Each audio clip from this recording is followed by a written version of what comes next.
يعني ايه ادويه بيولوجيه؟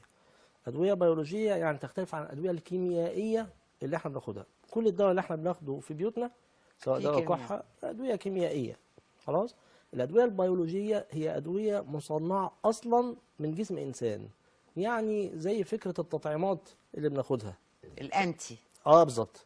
فدي مواد طبيعيه اتخذت من اجسام مضاده في جسم الانسان، بحيث تم استنساخها وبقت حقن. الحقن دي بقت مواد طبيعيه أأمن بكتير من الأدوية العادية، أقوى بكتير من الأدوية العادية. إذا فشلت الأدوية العادية بناخدها وبنمشي عليها، ودي أدوية هايلة بتوقف وامنه. الصدفية وآمنة. آمنة جدا، يعني طبعا مفيش دواء أمان 100%، حتى المية مش أمان 100%، لكن اه طبعا. آمنة بنسبة كبيرة جدا، آمن من الأدوية العادية. واللي بيمشي عليها عادة الصدفية في الجلد بتختفي وفي المفاصل بتختفي، بيعيش حياة كويسة جدا.